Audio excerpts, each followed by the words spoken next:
Welcome back to Ben's Garage. It is Scorcho out here today. We're back on the overlanding on a budget series. Today we've got compressed air on a budget. Why do you need compressed air when you're out overlanding on the trails? Airing down the tyres doesn't make your tyre any wider, but it makes the footprint of the tyre longer. So that's why people air their tyres down, so you can get over obstacles. It gives you more traction, but it softens the tyre up so that it deforms over objects like rocks and stuff. Now, the trouble is with these Range Rovers, 20-inch wheels, not ideal. Very small sidewall. There's a chap on YouTube that I watch, Ronnie Dahl, 4-wheeling Australia, I think he's called. He was saying that they've all got Land Cruisers in Australia, and they have like 15 or 16-inch wheels with massive sidewalls, 35-inch tyres, so they've got huge sidewalls. So when they air down their tyres, they've got a lot of squish, basically. On these 20-inch wheels, you've not got a lot of give, so if you air it down too much, you're either going to damage your rim, or, as he said, when they've aired down Discoveries that were on 20-inch wheels, it actually rips the tyre on the bead. So his suggestion was, on 20-inch wheels, don't go any lower than 30 psi. 30 psi is probably the maximum you'd want to deflate it to if you're going over rocks and hard obstacles and hard terrain. Land Rover don't specify anywhere that I've seen about airing down tyres, but it makes sense. If you're out on sand, he suggested you could drop it down to about 18 psi because the sand is a soft surface and you need your traction. I said, and he sort of said between 15 to 18 psi because you've not got your obstacles on sand for the rim to hit, but also other reasons for having compressed air on board. If you get a puncture and you've got one of these, which is just a puncture repair kit, it's got the plugs and the tools and the bits and pieces to plug a puncture. You get a nail or something goes through the tyre, how are you going to pump it back up? So in today's video we're going to have a look at a budget option. I say budget, it's not budget. I've sourced this from China. Now we can offer these as drop shipped compressors. Different countries is going to be different shipping rates. I'll get to all that in a bit. But I also found these, which if people are interested, and we do some drop shipping, we'll put these in with it as a bit of a kit. Now these are tyre deflators. So with these tyre deflators, they're adjustable, so you can screw the top in and out. And then once you've got it set to how you want it, you can just tighten up the lock ring. So if you want to air down your tyres, there's 4 in a kit. You screw it onto your valve and it'll air down to whatever you've set it to. I don't know how reliable they're going to be, but it's just like on a spring, so when it gets to a certain pressure it just stops deflating because the spring overcomes the air pressure overcomes the spring until it reaches a certain point. You get what I'm saying, don't you? Anyway, let's have a quick look at this compressor. Now I will suggest that you have the engine running when you plug it onto your battery, because it draws 90 amps. So yeah, quite a bit. It's a dual cylinder compressor. It's listed 150 psi maximum and 300 litres per minute. I don't know how true that's going to be. I've got no way of measuring it, but I'll deflate a tyre and we'll pump it back up and see how quick it is. On and off switch, alligator clips. Now you could probably hardwire this in. We could probably put like an Anderson plug in the back here because we've got the 120 amp feed in the back, so you could probably hardwire it in. Comes with this cable, pipe, sorry, with a pressure gauge on it, and that's just one of these quick release fixings, so that's on there. It's quite heavy. That's about, shipping weight was just over 11 kilos, But it's got a nice carry handle, it's got a base on it. And I say dual cylinders, both 60mm cylinders. It is what it is.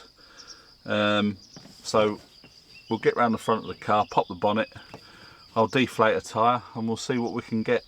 So I'll go and pop the bonnet, deflate a tyre, and we'll see how good it is.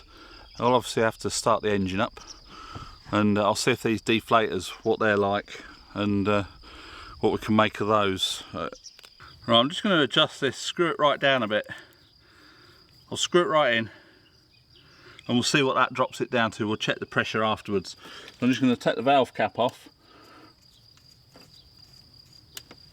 and we'll screw this on, and air should come out.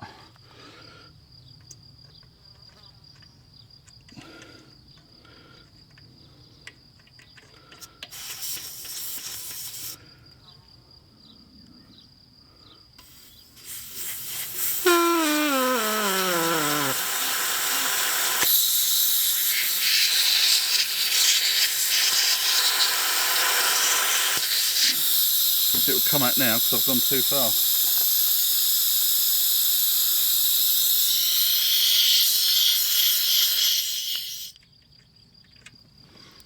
Let's screw that back in.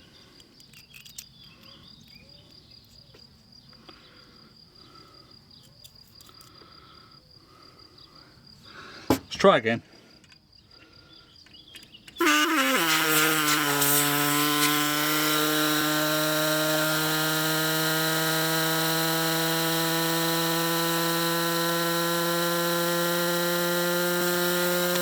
That'll do.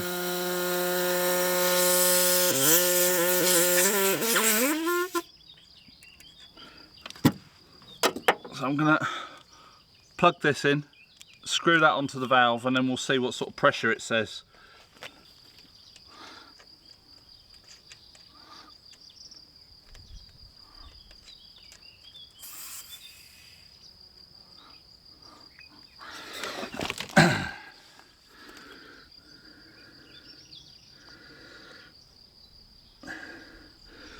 That's £25, which on the Range Rover you're not going to want it any less than that at all. So these deflators do work. It's just going to be a bit of trial and error adjusting them to say 30 psi. Most of the terrain around here is sort of gravel, rocks and bits and pieces. And if you get to like a really muddy patch, you're likely to have rocks and stuff. So I'm not going to want to go any lower than 30 psi on this, on the terrain that's around us. If we got onto sand, we'd probably drop it down a bit lower. But 25 psi, I'm going to start the car up, and then I'm going to switch this on, and then see how quick it pumps that back up. I'll tell you, for a real test, I'll deflate this tyre totally, and we'll see how long it takes to pump it right up. So I'll just quickly deflate the tyre, and then we'll get set up and I'll be back with you. We're down to about 10 psi, so I'm going to get the stopwatch, switch that on, see how long it takes to pump that back up to about 30. I normally run the fronts at 35. It says for light loads 33 front, 36 back, but on my last control technique the tyres were wearing on the outside edges, which seems to me that they were underinflated, so I normally do 35 and 38 because the high load is 36 and 42, I think, so we do 35 and 38, and that seems to work well for us. Right, let's try this now. Stopwatch is on.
just see what it's pumped it up to.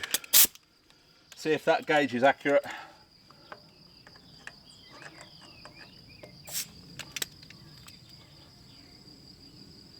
Yeah, just do it bang on 35.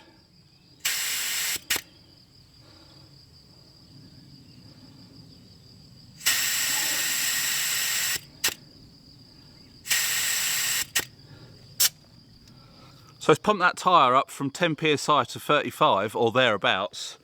The gauge doesn't show 35, it shows 25 and then 50, but there are notches. In, what was that, a minute and 18 I think. So not bad. If you're only airing down to like 30 psi or say 25, going on sand, maybe 18 psi at a push, it's not going to take very long at all to pump these tyres back up. The one downside is the power lead isn't that long. It's long enough. The air hose will reach both this side of the car, move the compressor to the other side, and you'll be able to do the front and back. I might at some point fit some like Anderson plugs in the boot and pick up a feed from there so that we can do it. But yeah, so far so good. That's pretty amazing, this bit of kit. The 2 cylinders makes a big difference. Now there are some modifications you can do to these pumps to make them even better, but for my application, pumping it from 30 back up to 35, 30 back up to 38, it's not going to take long at all. Right, I'll get it all packed up and we'll have a recap. So in conclusion, it's heavy. It's fairly quick. It pumped the tyres from 10 psi up to about 35 or thereabouts in just over a minute, which I think is pretty good. Obviously if you've got a puncture and it was totally flat, you could add a little bit of time onto that, but it's quite bloody powerful. You can actually hardwire these into your car if you're that way inclined. I don't think I probably will just yet until we sort of get this boot arrangement sorted out, which is going to be other videos further down the line. So yeah, so far it's so good. Now on these Range Rovers or any Land Rover that's got the old TPMS, the tyre pressure monitoring system, you are actually going to have to delete that using the gap tool if you've got one. I'm not going to do that in this video, but if there's enough people that want to see that video, just drop me a comment below and we'll see about doing that video. It's quite a straightforward process, and I've not done it yet. And I noticed when I went to start the car up, the bonnet was open, the door was open, and the TPMS light had come on. So there was all these flashing lights on the dash, but we'll get to that. I don't know if it restricts performance when your tyre pressures are low. I'll have to look into that, but anyway. So these are going to be available, these compressors and these deflators, as a kit, drop shipped. Comes in a bag. Well, it comes in a box with a carry bag. It's not the best of bags, but does the job. Instructions are, what can we say about the instructions? Well, it tells you how to use it. Yeah, but most people with any common sense will know how to use it. Plug it on your battery, switch it on. The pressure gauge only registers pressure when you switch the compressor off, because obviously the compressor's pushing air in and that will be showing a false reading. So switch your compressor off and that will tell you how much it is. I'm not too struck on these screw-in things to the valve, but I think you can get screw-in adapters that then just have a quick release on your valve. I haven't got one. I might look into it. It just make it a little bit simpler putting it on and off. If anyone is interested, I will put a link below to the website. But get in touch with me, drop me an email, and then I can find out a price, how much it's going to be cost to ship it to your country, and we'll take it from there.